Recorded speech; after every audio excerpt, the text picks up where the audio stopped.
నమస్తే, welcome to special focus. హిమాలయాల్లో ఉండే నాగ సాధువుల నగర బాటకు వేలైంది. మహాజాతరకు సంగమ క్షేత్రం సిద్ధమైంది. ముక్కంటి భక్తులకు ఆతిథ్యాన్నిచ్చేందుకు ప్రయాగ్రాజ్ ముస్తాబైంది. 40 కోట్లకు పైగా భక్తులు హాజరయ్యే ప్రపంచంలోనే అతిపెద్ద జాతర మహాకుంభమేళాకు అంతే స్థాయిలో ఏర్పాట్లు చేసింది యోగి ఆదిత్యనాథ్ సర్కార్. ఎక్కడ చూసినా ఢమరుక నాదాలు, డప్పు చప్పుళ్లు, హరహర మహాదేవ అనే నినాదాలు, సాధు సంతుల విన్యాసాలు, నాగ సాధువుల భక్తి పారవస్యంతో మార్మోగుతున్న స్వర్గధామం. దేవభూమిపై హెచ్ఎంటీవీ స్పెషల్ ఫోకస్. ప్రపంచంలోనే అతి పెద్ద జాతరకు ముస్తాబైన దేవభూమి, 40 కోట్ల మంది హాజరయ్యే సంగమ క్షేత్రం. జనవరి 13 నుంచి ప్రారంభం. మకర సంక్రాంతి రోజు తొలి స్నానం. అసలు కుంభమేళా అంటే ఏమిటి? దేశంలో 4 చోట్ల మాత్రమే ఎందుకు జరుగుతుంది? ప్రపంచంలోనే అత్యధిక మంది హాజరయ్యే మహాజాతరకు ఉత్తరప్రదేశ్లోని ప్రయాగ్రాజ్ వేదికైంది. పవిత్ర గంగా, యమున, సరస్వతి నదుల సంగమ క్షేత్రంలో ఈ నెల 13 నుంచి జరిగే మహాకుంభమేళాకు సర్వం సిద్ధమైంది. కుంభమేళాకు యోగి ఆదిత్యనాథ్ సర్కార్ కనివిని ఎరుగని ఏర్పాట్లు చేస్తోంది. కుంభమేళకు సంబంధించిన ఏర్పాట్లను సీఎం యోగి ఆదిత్యనాథ్ దగ్గరుండి చూసుకుంటున్నారు. మహాకుంభమేళ నిర్వహణను యోగి ఆదిత్యనాథ్ ప్రతిష్టాత్మకంగా తీసుకున్నారు. ప్రపంచ స్థాయి మహాపర్వంగా ఈ కుంభమేళను నిర్వహించేందుకు సర్వం సిద్ధమైంది. దేశం నలుమూలల నుంచే కాకుండా ప్రపంచ దేశాల నుంచి కూడా భక్తులు వచ్చే అవకాశం ఉండడంతో అంతర్జాతీయ స్థాయి ప్రమాణాలతో ఏర్పాట్లు చేస్తున్నారు. రోడ్లను వెడల్పు చేయడంతో పాటు సంగమ ఘాట్లను ఆధ్యాత్మికత ఉట్టిపడేలా సుందరీకరణ పనులు చేశారు. మహాకుంభమేళాను హరితమేళాగా నిర్వహించేందుకు ఏర్పాట్లు చేస్తున్నారు. ఎటు చూసినా పచ్చని చెట్లు, నవ్వులు విరబూసినట్టుగా ఉండే పూల మొక్కలతో సంగమ ప్రాంతాన్ని సర్వంగా సుందరంగా తీర్చిదిద్దుతున్నారు. మొత్తంగా 3 లక్షల మొక్కల్ని నాటారు. 12 కిలోమీటర్ల పొడవైన అతి పెద్ద ఘాటు నిర్మించారు. మేళకు వచ్చే భక్తుల్ని ఆకట్టుకునేలా సంగమ ప్రాంతంలోని 1,50,000 చదరపడుగుల విస్తీర్ణంలో రామాయణ, మహాభారతాల్లోని పలు అంశాలతో కూడిన చిత్రాలను ఏర్పాటు చేశారు. ఈ నెల 13న పుష్యమాస పౌర్ణమి రోజు నుంచి కుంభమేళా ప్రారంభమై 45 రోజుల పాటు జరుగుతుంది. కుంభమేళా 12 ఏళ్లకోసారి జరుగుతుంది. చివరిసారిగా 2013లో జరిగిన కుంభమేళా తర్వాత 2019లో అర్ధ కుంభమేళా జరిగింది. ఇది 6 ఏళ్లకోసారి జరిగే కుంభమేళా. ఈసారి జనవరి 13న పుష్యమాస పౌర్ణమి రోజు నుంచి కుంభమేళా ప్రారంభమై 45 రోజుల పాటు జరిగి ఫిబ్రవరి 26న మహాశివరాత్రితో ముగుస్తుంది. ఈ 45 రోజుల్లో 6 రోజులు ఎంతో విశిష్టమైనవిగా భక్తులు భావిస్తారు. విశిష్ట రోజుల్లో త్రివేణి సంగమంలో పవిత్ర షాహీ స్నానాలు చేసేందుకు లక్షలాది మంది భక్తులు వస్తారని అంచనా. సాధారణ భక్తులతో పాటు విఐపీలు, నాగ సాధువులు, ఇతర సాధువులు, కల్పవాసీలు అంటే నెల రోజుల దీక్ష పాటించేవారు, పీఠాధిపతులు, మఠాధిపతులు పవిత్ర షాహీ స్నానాలకు హాజరవుతారు. ఇంతటి ప్రతిష్టాత్మకమైన మహాకుంభమేళా దేశంలో 4 చోట్ల మాత్రమే జరుగుతుంది. 4 ప్రదేశాల్లోనే కుంభమేళా నిర్వహించడంపై పురాణాలలో భిన్న కథనాలు ప్రచారంలో ఉన్నాయి. సామ, అథర్వణ వేదాలలో చెప్పిన ప్రకారం దేవతలు, రాక్షసులు సముద్రాన్ని మథించినప్పుడు అమృత కలశం బయటకొస్తుంది. అమృత కలశాన్ని మొదట జయంతుడు అనే కాకి తన నోట కరుచుకుని భూమి చుట్టూ తిరుగుతుంది. కాకి అలా తిరుగుతున్న క్రమంలో అమృత కలశంలోని 4 చుక్కలు ప్రయాగ్రాజ్, హరిద్వార్, ఉజ్జయిని, నాసిక్లో పడ్డాయని. అందుకే ఈ ప్రదేశాలకు అంత విశిష్టత ఉంది. అదేవిధంగా దేవతలు, రాక్షసులకు జరిగిన యుద్ధంలో అమృత కలశం నుంచి 4 చుక్కలు 4 ప్రదేశాల్లో పడ్డాయని. అందుకే ఆ ప్రదేశాలకు అంతటి విశిష్టత ఉందన్న మరో కథనం కూడా పురాణాలు చెబుతున్నాయి. అయితే ఈ సంఘటనలో అమృత కలశాన్ని నోట కరుచుకుని వెళ్ళింది కాకి కాదు, గరుడ పక్షి అన్న కథనం కూడా ప్రచారంలో ఉంది. మహాకుంభమేళా 12 ఏళ్లకోసారి అంటే పుష్కర కాలానికి ఒకసారి జరిగేందుకు కూడా బలమైన కారణమే ఉంది. మామూలుగా మనకు ఒక రోజు అంటే 24 గంటలు. అదే దేవతలకు రోజు అంటే సంవత్సర కాలానికి సమానం. ఆ పక్షి భూమి చుట్టూ 12 రోజుల పాటు తిరిగిందని పురాణాల్లో ఉంది. అందుకే 12 ఏళ్లకోసారి కుంభమేళా జరుపుకోవాలనేది ఆచారంగా వస్తోంది. ఒక పక్క ప్రతికూల వాతావరణం, మరోపక్క వేలాదిగా తరలి వస్తోన్న భక్తులు. వేలు దాటి, లక్షలు దాటి కోట్లకు చేరుకునే భక్తుల సంఖ్య. ఒక ప్రదేశంలో కోట్లాది మంది చేరితే వారికి కావాల్సిన మౌలిక సదుపాయాలు, రక్షణ ఏర్పాట్లు ఆ ప్రభుత్వానికి కత్తి మీద సామే.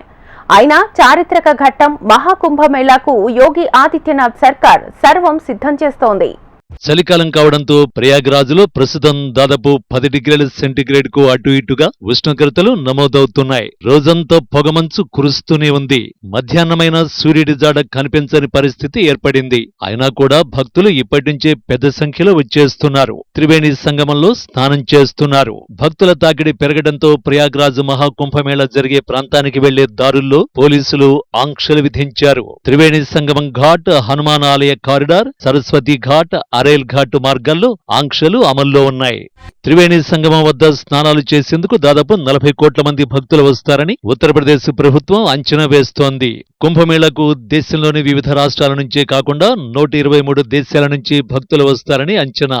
చివరిసారిగా 2013లో ప్రయాగ్రాజ్లో జరిగిన కుంభమేళాకు దాదాపు 20 కోట్ల మంది హాజరై షాహీ స్నానాలు చేశారు. प्रयागराज अतिथि देवो भव का दायित्व निभाने के लिए पूरी तरह तैयार है।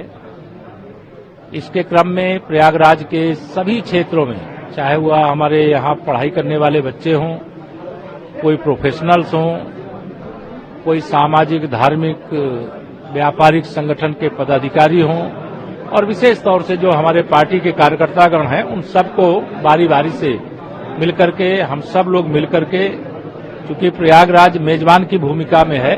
కుంభమేళా నిర్వహణకు గతంలో 4700 కోట్లు ఖర్చు కాగా ఇప్పుడు సుమారు 6500 కోట్లు ఖర్చవుతాయని అంచనా. కేంద్రం సహకరిస్తుండటంతో నిధులకు ఎలాంటి లోటు లేకుండా పనులు సాగుతున్నాయి. ఇప్పటికే సాధువులు పెద్ద ఎత్తున కుంభమేళా ప్రాంతానికి చేరుకుని అఖాడాలలో సేద తీరుతున్నారు. ముహూర్తం కోసం ఎదురుచూస్తున్నారు. కుంభమేళా జరిగే పవిత్ర గంగా, యమున, సరస్వతీ నదుల సంగమ క్షేత్రంలో సరస్వతీ నది అంతర్వాహినిగా ప్రవహిస్తుంది. కుంభమేళాకు ఇంత పెద్ద ఎత్తున భక్తులు తరలివస్తారని అంచనాలుండటంతో ప్రభుత్వం కూడా అంతే ప్రతిష్టాత్మకంగా ఏర్పాట్లు చేస్తోంది. ఒక రకంగా చెప్పాలంటే ప్రపంచ స్థాయి మేళాకు ఏర్పాటు చేయడం అనేది ప్రభుత్వానికి సవాలుగా మారింది. ముఖ్యంగా కుంభమేళాలో ముఖ్య ఘట్టం షాహీ స్నానాలు చేయడం. అందులో మహిళా భక్తులకైతే ప్రత్యేక ఏర్పాట్లు ఉండాల్సిందే. ఎక్కడ ఏ చిన్న సమస్య ఏర్పడ్డా యోగి సర్కార్కు మాయని మచ్చగా మారే అవకాశం ఉంది. అందుకే స్నానాలు చేయడానికి ప్రత్యేక ఘాట్లు, అదేవిధంగా స్నానం చేసిన తర్వాత బట్టలు మార్చుకోవడానికి ప్రత్యేక ఏర్పాట్లు చేశారు. ప్రయాగ్రాజ్లోని త్రివేణి సంగమం దగ్గర ప్రత్యేక ఘాట్ అందుబాటులోకి వచ్చింది. ఇక్కడికి చేరుకోవాలంటే దాదాపు 3 నుంచి 4 కిలోమీటర్లు వెళ్లాలి. త్రివేణి సంగమ ప్రదేశంలో స్నానం చేసిన తర్వాత దుస్తులు మార్చుకోవడానికి వీలుగా ఫ్లోటింగ్ చేంజింగ్ రూమ్స్ ఏర్పాటు చేశారు. సాధారణ భక్తులతో పాటు వీఐపీల కోసం 12 జెట్టీలపై దుస్తులు మార్చుకునే గదులు నిర్మించారు. భక్తులు జెట్టీలపైకి చేరుకుని మెట్ల మార్గంలో నదిలోకి దిగి స్నానాలు చేసి పైకి వచ్చి దుస్తులు మార్చుకోవచ్చు. త్రివేణి సంగమం ఒడ్డున తాత్కాలికంగా దుస్తులు మార్చుకునే గదుల్ని ఏర్పాటు చేశారు. కుంభమేళా జరిగే ప్రాంతంలో నదిలో భూమిని పెద్ద ఎత్తున చదును చేశారు. ఇంకా ఫ్లోటింగ్ బ్రిడ్జిలు నిర్మించారు. గతంలో కుంభమేళాకు 22 ఫ్లోటింగ్ బ్రిడ్జిలు నిర్మించారు. ఈసారి వాటి సంఖ్యను పెంచి 30 బ్రిడ్జిలు నిర్మించారు. బ్రిడ్జిలు ఇంకా నిర్మాణంలో ఉన్నాయి. దీనికోసం 3308 పాంటూన్లు వినియోగిస్తున్నారు. ఈ బ్రిడ్జిలపై భక్తులు కాలినడకన వెళ్లొచ్చు. అంతేకాకుండా 5 టన్నుల బరువైన వాహనాలు కూడా ప్రయాణించేందుకు అనుకూలంగా నిర్మిస్తున్నారు. నదీ తీరంలో వాహనాలు ఇసుకలో కూరుకుపోతే అంత పెద్ద క్రౌడ్లో చాలా ఇబ్బందిగా మారుతుంది. అందుకే వాహనాలు ఇసుకలో కూరుకుపోకుండా 2,69,000 ఐరన్ షీట్లను దారి పొడవునా పరిచారు. వాహనాలు ఈ ఇనుప షీట్లపై ప్రయాణం చేయాల్సి ఉంటుంది. ఇలాంటి రోడ్లలో కొన్నింటిని నదీ గర్భంలోనే వేయడం ప్రత్యేకం. నదిలో భూమిని చదును చేసి ఇసుక బస్తాలు వేస్తున్నారు. దాదాపు 488 కిలోమీటర్ల మేర నిర్మిస్తున్న దారుల్లో జేసీబీలు రేయింబవళ్లు పనిచేస్తున్నాయి. కుంభమేళా కోసం త్రివేణి సంగమం చుట్టుపక్కల 4,000 హెక్టార్ల విస్తీర్ణంలో ఏర్పాట్లు చేశారు. 4,000 హెక్టార్ల భూమిని చదును చేసి అఖాడాలు, దండివాడ, ఆచారవాడ, శంకరాచార్య, మహామండలేశ్వర్తో పాటు వివిధ సంస్థలకు ఉచితంగా కేటాయించారు. టెంట్లు, నీటి కనెక్షన్, విద్యుత్ వంటి సదుపాయాలు కల్పించారు. అఖాడాల వద్ద ఏర్పాటు చేస్తున్న టెంట్లలో కొన్నింటిని సంప్రదాయ పద్ధతిలో గడ్డితో నిర్మించారు. ఈ రకమైన టెంటులో ఉండాలంటే రోజుకు 1.10 లక్షలు చెల్లించాల్సి ఉంటుంది. ఈ రకమైన టెంట్లు చలి నుంచి రక్షణగా ఉంటాయి. అందుకే వీటికి అధిక ధర కేటాయించారు. 2019లో జరిగిన అర్ధ కుంభమేళా కోసం 80,000 టెంట్లు వేయగా ఈసారి 1.60 లక్షల టెంట్లు ఏర్పాటు చేస్తున్నారు. 1,850 హెక్టార్లలో పార్కింగ్ వసతి కల్పించారు. ఉత్తరప్రదేశ్ టూరిజం శాఖతో పాటు ఐఆర్సీటీసీ సహా 11 ప్రైవేటు సంస్థలు ఈ టెంట్లు ఏర్పాటు చేస్తున్నాయి. Dormitory, double bedroom villa, single bedroom, Maharaja cottage తదితర పేర్లతో యూపీ టూరిజం శాఖ బుకింగ్స్ ఓపెన్ చేసింది. వీటిలో బెడ్, అటాచ్డ్ బాత్రూమ్, సోఫా, భోజన వసతి కల్పిస్తున్నారు. ప్రయాగ్రాజ్ టెంట్ సిటీలో రోజుకు 1,500 రూపాయలు మొదలుకొని 1.10 లక్షల వరకు అద్దెతో టెంట్లు అందుబాటులో ఉన్నాయి. డోమ్ సిటీ పేరుతో ఏర్పాటు చేస్తున్న ప్రదేశంలో రోజుకు 1.10 లక్షల అద్దె చెల్లించి ఉండే టెంట్లు నిర్మిస్తున్నారు. కుంభమేళా నిర్వహణలో అతిపెద్ద సమస్య పారిశుద్ధ్య సమస్య. భక్తులు కోట్లలో వచ్చే పండుగ కావడంతో చెత్తాచెదారం పెద్ద మొత్తంలో పేరుకుపోయే ప్రమాదం ఉంది. దీంతో అంటురోగాలు ప్రబలే అవకాశం ఉంది. అందుకే ఉత్తరప్రదేశ్ పారిశుద్ధ్య విభాగం మహాకుంభమేళాలో పరిసరాల పరిశుభ్రతను సవాలుగా తీసుకుంది. దీనికోసం పెద్ద ఎత్తున కసరత్తు చేస్తోంది. కుంభమేళా ప్రారంభానికి ముందుగానే యమున, గంగా నదిలో చెత్త వ్యర్థాలను శుభ్రం చేసే పని మొదలుపెట్టారు. త్రివేణి సంగమం ఘాట్ దగ్గర పారిశుద్ధ్య కార్మికులు నిత్యం చెత్త ఏరివేసే పనిలో నిమగ్నమయ్యారు. నదీ తీరంలో చెత్తా చెదారం నదిలో కలవకుండా జాగ్రత్తలు తీసుకుంటున్నారు. నదిలో స్వచ్ఛతను కాపాడేందుకు ఎన్జీటీ సూచనలు పాటిస్తున్నారు. ఇంకా 1.50 లక్షల మరుగుదొడ్లను ఏర్పాటు చేస్తున్నారు. ఈసారి కుంభమేళాను దివ్య భవ్య డిజిటల్ కుంభమేళాగా అభివర్ణిస్తున్నారు. పర్యావరణ పరిరక్షణతో పాటు ప్లాస్టిక్ వినియోగం లేకుండా చర్యలు తీసుకుంటున్నారు. 11 భాషల్లో అందుబాటులో ఉండే చాట్ బాట్ అందుబాటులోకి తీసుకొస్తున్నారు. तो ऐसे समय में सबका दायित्व बढ़ जाता है. माननीय मुख्यमंत्री जी, माननीय प्रधानमंत्री जी आ चुके हैं. मुख्यमंत्री जी तो लगातार आ ही रहे हैं, क्योंकि मैं प्रयागराज का रहने वाला हूं, तो इसलिए मैं यहाँ उपस्थित. ये हम लोग लगातार अपील भी कर रहे हैं. हमें एनआई के माध्यम से भी अपने प्रदेश के दूसरे जनपदों से, देश के अलग अलग राज्यों और दुनिया के अलग अलग देशों में बसे हुए भारतवासियों से, भारतवंशियों से अपील भी करते हैं कि यहाँ में प्रयागराज के दिव्य, भव्य, सुरक्षित, स्वच्छ, ग्रीन कुंभ को देखें और यहाँ की जो स्मृतियां हैं अपने साथ संग्रहित करके ले जाएं. और प्रयागराज में हवाई मार्ग हो, चाहे रेल मार्ग हो, चाहे सड़क मार्ग हो, सभी मार्गों से आवागमन की बहुत बेहतरीन सुविधा है और सबको आमंत्रित करते हैं. सब लोग आए.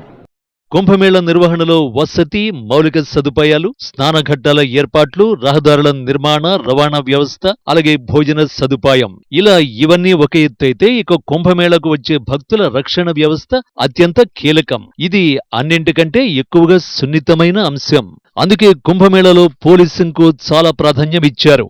కుంభమేళా బందోబస్తులో 50,000 మంది పోలీసులు పాల్గొంటున్నారు. 2,700 ఏఐ ఆధారిత సీసీ కెమెరాలను ఏర్పాటు చేశారు. ఈ కెమెరాలన్నీ కమాండ్ కంట్రోల్ సెంటర్ తో అనుసంధానం చేశారు. వీటితో భక్తుల కదలికలతో పాటు కుంభమేళాలో ఏ మూలన ఏం జరిగినా క్షణాల్లో పసిగట్టేలా ఏర్పాట్లు చేశారు. కుంభమేళా రక్షణ వ్యవస్థలో ఇంకా ముఖ్యమైన వాటిల్లో అండర్ వాటర్ డ్రోన్ నిఘా వ్యవస్థ. నదీ గర్భంలో 100 మీటర్ల లోతుకు వెళ్లగలిగే అండర్ వాటర్ డ్రోన్లను నిఘా కోసం వాడుతున్నారు. పాంటూన్ బ్రిడ్జిల దగ్గర పటిష్టమైన పోలీసు గస్తీ ఏర్పాటు చేశారు. ఈ వంతెనలన్నింటిపై ట్రాఫిక్ ను వన్ వేలో అనుమతించడంతో రద్దీ కంట్రోల్ అయ్యే అవకాశం ఉంది. ఇక రవాణా విషయానికొస్తే ప్రయాగ్రాజ్లో కుంభమేళా జరిగే ప్రాంతంలో మొత్తం 5 నుంచి 6,000 ప్రజా రవాణా బస్సులు అందుబాటులో ఉంచారు. భక్తుల రాకపోకలకు ఇబ్బంది లేకుండా ఏర్పాట్లు సాగుతున్నాయి. సంగమానికి వెళ్లే దారిలో రోడ్లు వెడల్పు చేసే కార్యక్రమం గత ఏడాది కాలంగా సాగుతోంది. ఎయిర్పోర్టులో కొత్త టెర్మినల్ అందుబాటులోకి రావడం కూడా భక్తులకు మరింత సౌకర్యంగా ఉంటుంది. కుంభమేళా జరిగే ప్రాంతంలో ఒక్క నిమిషం కూడా విద్యుత్తుకు అంతరాయం లేకుండా ఏర్పాట్లు చేశారు. మొత్తం 67,000 ఎల్ఈడీ లైట్లు ఏర్పాటు చేశారు. అంతర్జాతీయ పండుగకు వేదికవుతున్న ప్రయాగ్రాజులో ఎలాంటి అసౌకర్యం కలిగినా ప్రపంచవ్యాప్తంగా దేశ గౌరవం మసగబారే అవకాశం ఉన్నందున ఉత్తరప్రదేశ్ ప్రభుత్వం ప్రతిష్టాత్మకంగా తీసుకుని పనిచేస్తోంది. ఇంకా చెప్పాలంటే ముఖ్యమంత్రి యోగి ఆదిత్యనాథ్ వ్యక్తిగత శ్రద్ధ పెట్టి సాధారణ పరిపాలన చూసుకుంటూనే కంటి మీద కునుకు లేకుండా కుంభమేళా ఏర్పాటును పర్యవేక్షించడం అభినందించదగ్గ విషయం.